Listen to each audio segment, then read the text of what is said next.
Hello and welcome to JamboFANTV. It's a live show, so you can ask us questions by posting them on Facebook or on Twitter. We'll do our best to answer them. Gordon, right? We've been moaning for such a long time about this, that, and the other, but I don't think we'll be moaning this week. No, happy this week. Very encouraging performance yesterday, actually. After the first 20 minutes, so it's probably as good as Hearts have played for the last, well, maybe since we beat Aberdeen in the cup tie at the start of 2016, I think it was. Yeah.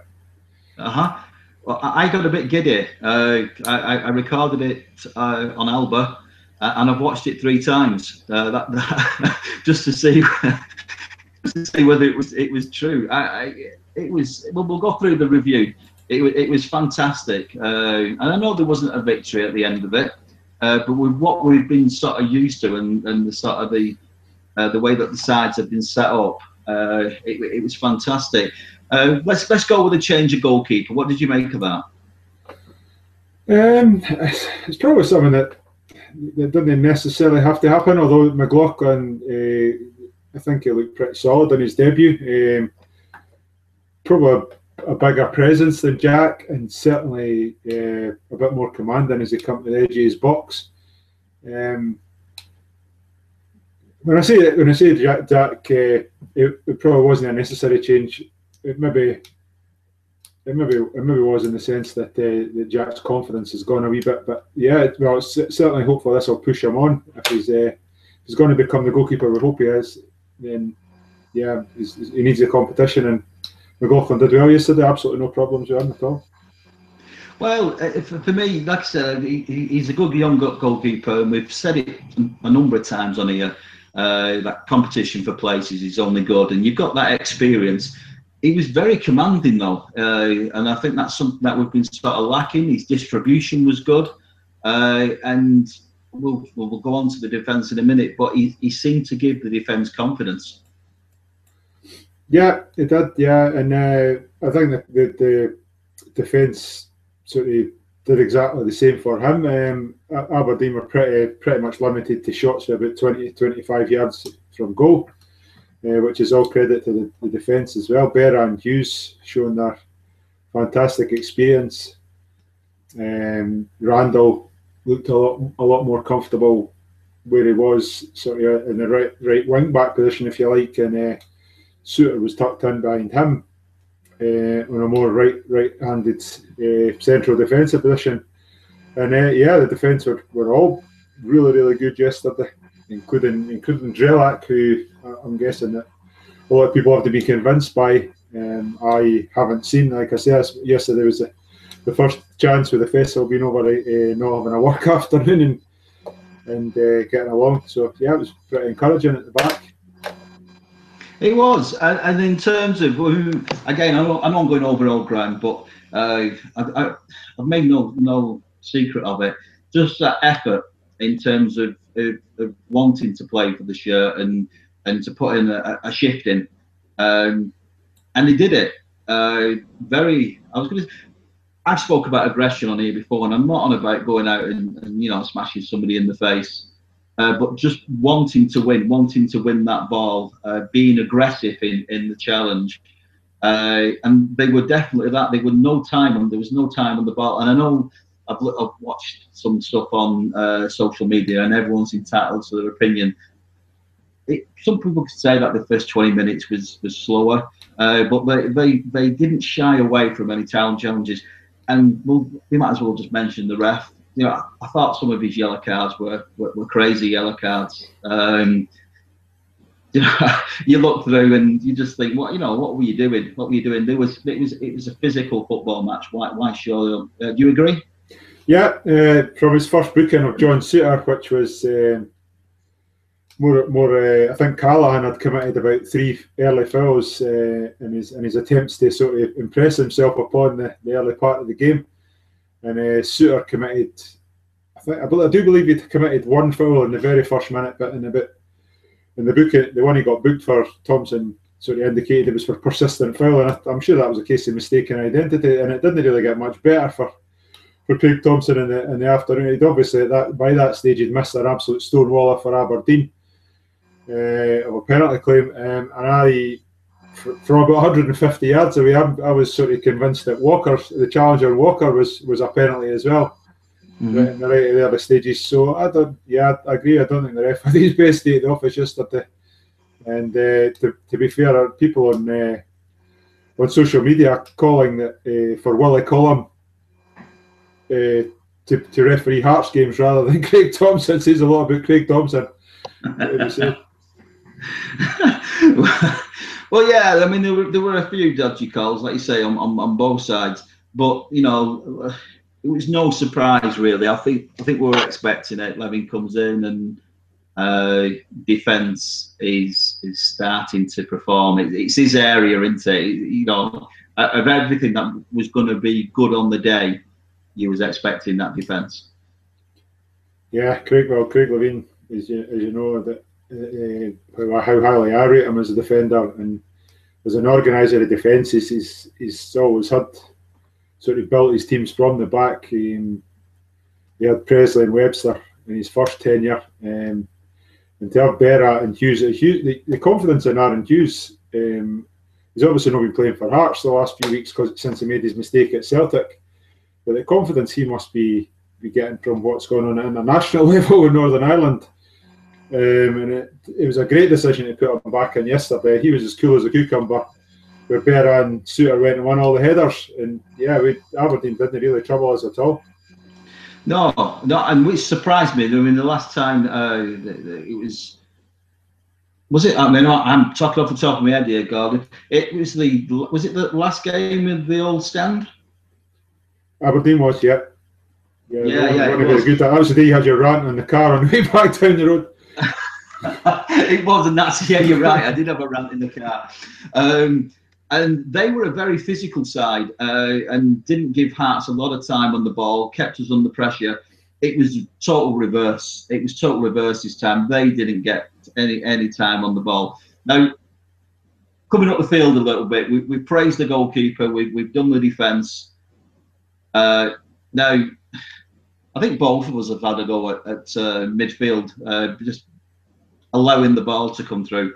I tweeted something, and I tweeted an informed Walker is an asset to the team. And a Walker that's focused and wants to play for Hearts is an asset to the team. He was an asset to the team, wasn't he? Walker was outstanding yesterday, yeah. Well-deserved standing ovation when he went off. And a couple of weeks ago at Motherwell, there was a bit of debate whether he was being booed off because he was getting taken off or they were booing him. There was no such debate yesterday. He was absolutely brilliant, and the keepers made 3 fantastic saves from him. Although the free kick was quite comfortable, but the tip over the bar and just that little dink that he had in the second half, just to roll it to the far corner, the keeper pulled off a really good save. So on another day, he could have had 2 or 3 goals yesterday. Yeah, definitely. I mean, and the other part of his game, which has been lacking, you know, fair enough, he's had the second biggest club in Glasgow after him. We all know that. And, you know, it's turned his head a little bit. But he got his head together yesterday. Beyond his goal-scoring chances, which was really unlucky, he tracked back. There were a number of times where he tracked back and he put challenges in the middle of the park. He stood strong. That's the kind of player that we've been missing. And you know, for him to stand up and hopefully he's sorted his problems out now and knows he's playing in maroon and gives it that again. You know, the next game. Yeah, I think he will. I was as in a bizarre sort of way, I was encouraged to see the absolute anguish on his face yesterday when Lewis tipped that second chance over the bar. You could just see it looked like things were meaning stuff to him yesterday, and that's just that's all you want to see at a Hearts player. If you're going to go on to the rest of the midfield, I would suggest that he's probably carried June through the whole game in the middle of the park, because June was pretty disappointing yesterday. You probably come on to Cowie's endless energy. End product probably hasn't been great the last couple of games for Cowie, but he's always there putting in everything he's got. And the new boy Callahan, I was totally impressed by him. He's just come up 2 leagues for the Rovers, and I thought he was absolutely outstanding yesterday. I mean, definitely. I mean, he's been on Twitter thanking everybody. It's like a dream come true, and you just think you can't buy that, Gordon, can you? You know, it's a young lad that wants to play, does the job. Can't believe he's it's just pure enthusiasm, isn't it? Yeah, I was didn't know what to expect from him. Levine obviously had faith in him. I actually spoke to a guy who's at Hibs now, who played with him at Raith Rovers, and he says he's an absolutely excellent player. And he sort of led them by example, and he'd run through brick walls for Raith. So what he's going to do for Hearts, and he's a Hearts-staff kid. So yeah, it's all encouraging with him.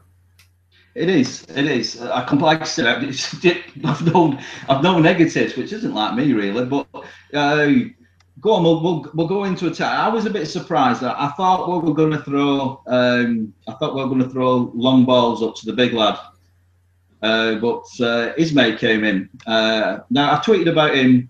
Sort of my view on it. Very, very talented. He ran at him.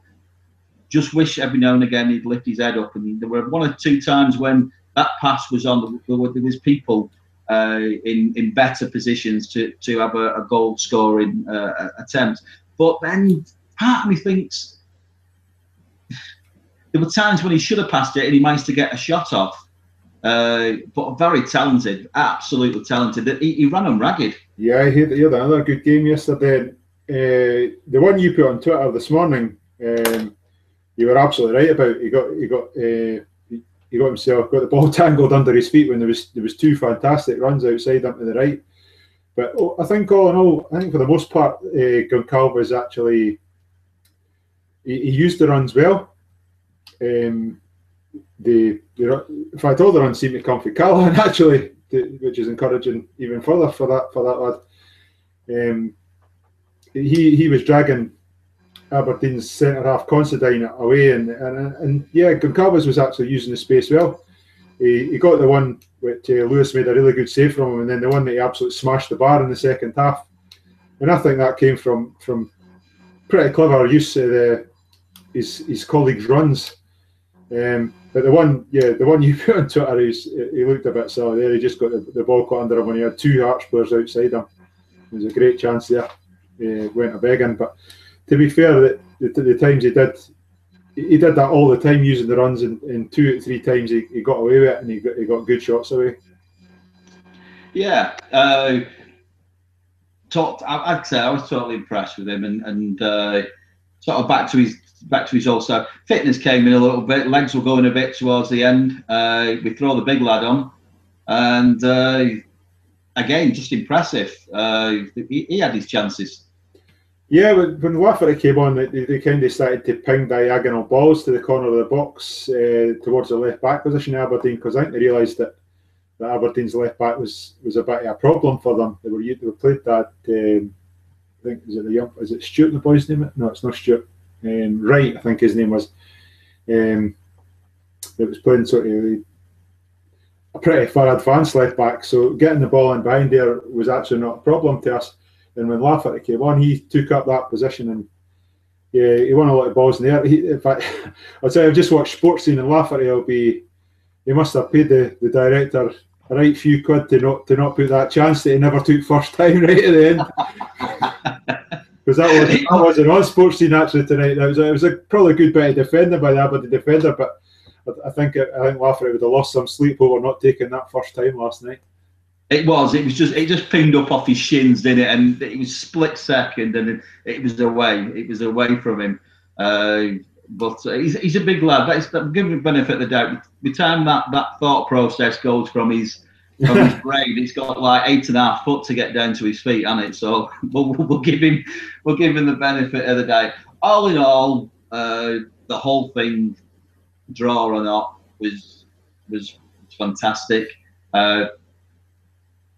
Even better for me, I keep quoting Twitter, I know, but I put the quote on from Levine. Brilliant to see passion. Basically saying don't know how to feel about this, feeling really gutted that we didn't get it. Tomorrow, you know, is another day, and I'll probably look back and think, brilliant, we've got a point from it. But at the moment, it ain't sitting well. Watch the game on Alba and the little review, interview with him. And I know that this is me putting my hand up here, Gordon. You have to forgive me. I've given him an hard time, and you know, why are you not coming out? Why are you not saying stuff? Why have you gone missing? Why? Well, I've been on it for ages. And he was basically saying, you know, at the end of the day, we put this young coach in who I thought was going to do the business. You know, he's a good young coach, and I didn't want to be around that. I didn't want to be coming on talking. Give him his opportunity to do the interviews, and that was what I did. I put him in. I still think he's a good coach. I still think he'll do good coaching things in the future.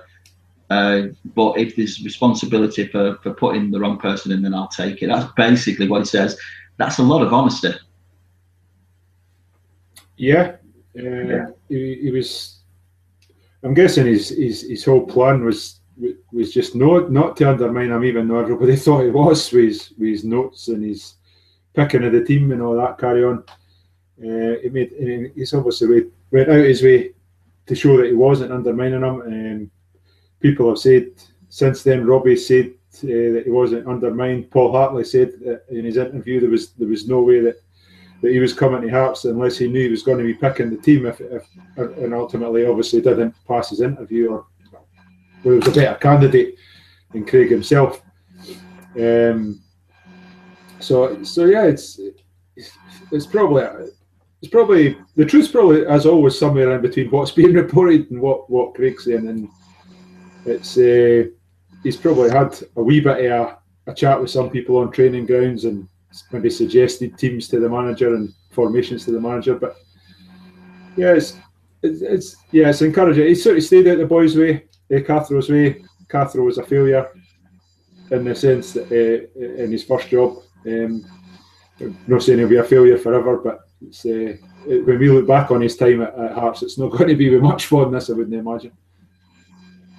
No. He actually said in the same interview maybe it was too soon for Cathro, which in reality, I actually think, because I've said it.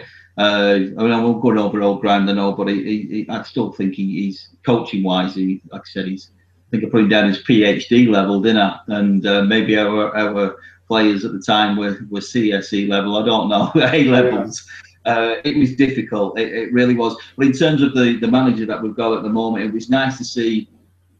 It was nice to see the fans making noise. It was nice to see the whole thing come together, and people seem to be playing for him. He seems to be able to motivate players that weren't motivated before to play for Hearts. And on the day, it came together. And on the day, I actually think Aberdeen were very, very lucky. I would have put their goalkeeper down as man of the match, which says a lot for the amount of pressure that we put them under. The ground. Go on. Tell us about the experience. I actually enjoyed it. I know there was a lot of dissenting voices, and people have said that if that was at Tynecastle, we would have won that game at a canter, and I'm not sure I agree with that, because had we started like that at Tynecastle, it's probably a more nervous place for the Hearts players. Hearts they don't often turn around slow starts, if you like. But yeah, overall, I enjoyed Murrayfield in the sun. There was 24,500 there.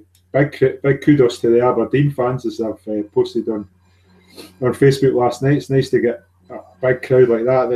That's not from Glasgow, to tell you the truth, and no singing about 17th century battles or 1916 uprisings and things like that. So yeah, it was a proper football crowd yesterday as well, and it was nearly 25,000 people. So it does. You are still to an extent rattling about in that place because it's so big. But yeah, I think the setup was quite good yesterday, and like everybody else, though, you can't wait to get back to Tynecastle and that new stand open and full, and yeah, if we can sort of start games at the pace that we picked it up to yesterday and played the second half, I think the Tynecastle will be a very intimidating place to be playing. Yeah, I mean, definitely, he needs to come back home. Success for the board in terms of having it there and ticket prices and the way that they've sort of marketed it. But in terms of playing at home, you can't beat it, can you? It needs to come back. Players short, as far as I'm concerned. We picked a lot of yellows up yesterday, and I think the style of play that we're going to be playing is aggressive. It is pressurising people. The modern game says, you only have to touch somebody and they're down, aren't they? Looking at the referee to book whoever it is that's touched them. Do you agree? Maybe we're a little bit short. I would have actually before yesterday, but I thought the team that played yesterday, the 14 guys that utilised, obviously probably not got much more than that 14, but yeah, I thought it was a good balance. He took Walker off for the new guy whose performance was also encouraging.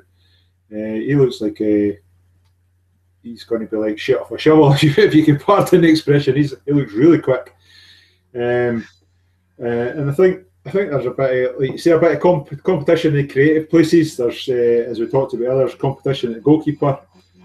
We've probably still only got 3 centre halves. Suter, Hughes, and Berra, and we're probably not perfect at left back. Although we're still to see Ashley Smith-Brown, whether he's going to make a big difference. Although, as I said earlier on, Julek had a really encouraging game yesterday. He absolutely gave up nothing against a couple of decent wingers that played against him. And on the right hand side, Randall was pretty encouraging as well. So I think, yeah, we've now got a decent 11 and like you say, three good subs. Beyond that, it's still a lot of young lads on the bench, so there is definitely an argument for maybe getting just a tiny wee bit more experience in there. Maybe two players who are slightly more long in the tooth than having to rely on sort of young lads coming off the bench and making a difference. Isn't it good though to be chatting about positive stuff after? I mean, I'm sure just looking on Twitter and Facebook and other social media sites, just listening to Hearts fans having something good. It seems to have turned around and all well and good. The ladies didn't play this week. Well, the first team didn't play this week, but Hearts ladies put the scores through to us, and the under 13s, you love this one, the under 13s drew 4-4. 4-4. What a game that must have been. 4-4 with Hibs. 4-4, is it really? Yeah, with Hibs, yeah. And thank you for Hearts ladies. I mean, they do support us, and it's brilliant. It sort of works, and they put things through to us. Hearts Development won 5-1 against Stirling University, and I know Sam, who follows us on Twitter, was playing, and she's buzzing because the last couple of games I think they got an hiding, and it was a friendly, but it doesn't matter. A win's a win. You're winning in a Hearts shirt. Like I say, I keep saying it. Doesn't matter if you're male or female. If you put a Hearts shirt on, you get support. The under 11s they beat Kikenzie. And the under-15s, they drew 3-3 with Glasgow Girls. And there was one more that came through. The under-15s development, they lost 4-1. But all in all, it's brilliant. Like I said, that kids are being supported, driven all over the place, pulling on a Hearts shirt and going out there and having a game. What do you reckon, Gordon? Yeah, absolutely. And to mention those first two results, 4-4 and 5-1, especially 4-4 against Hibs. I don't know if you'll remember we were staying down south in that. We actually had a New Year where Hibs were 4-2. Hibs scored their fourth goal in injury time to go 4-2 up. and we managed to get 2 goals in a minute to draw 4-4 with them. So 4-4 and 5-1 are two special results in the sort of Jambo's memory banks. So well done to them, and well, absolutely well done to the other 4-1 winning. And then the draw with Glasgow, obviously, that's probably a hugely encouraging result. I'm guessing is that the same Glasgow team? So is that a youth team from the Glasgow City, or? It's Glasgow Girls. I don't think it's part of Glasgow City, but I'll check. I'll tweet that. Well, you've asked me a question. I don't know. No, you don't care. I should know more. No, I don't think it is. I really don't think it is. But I'll check in with them and I'll get the answer to that one. But just like I said, just for kids, basically. Everyone's a kid to me because I'm that old. But kids getting out there, playing football, doing what they like to do. Like I said, being ferried all over the place and being supported by top-notch coaching. Like I said, I've seen what they do. I've seen the way that Hearts ladies are set up, and there's nothing amateur about it. They're coached. They really are coached. So yeah, brilliant results. Thank you so much for putting them through to us. Is there anything else you want to bring up, Gordon? No, I'm good there. I'm actually taking in my first away game of the season on Saturday. I'm going to go through to Hamilton. I was going before yesterday. I wasn't just encouraged by yesterday's performance. I'm looking forward to it. I'm actually changing my hours from working all stupid 6 days a week shifts and what have you to working Monday to Friday. So I'm going to get to more games. So I'm kind of looking forward to this season now, actually. and the team certainly got my spirits up yesterday. It is, and then that's a good time to sort of put it in. We were doing live shows on a Monday because of Gordon's work commitments and that. Now we're doing them live on a Sunday. So you actually get our ugly faces a day early. I don't know if that's a positive or a negative thing, but brilliant weekend. Hopefully, Gordon, next week we're talking about even better things. That things come together. We'll tweet and Facebook the ladies stuff. That's what's coming up and what games and the rest of it, so you can get along to see them. Thank you so much for tuning in. Retweet us, like us, subscribe us. I think that's it, Gordon, isn't it? We've been JamboFANTV, and thank you so much. We'll speak again soon.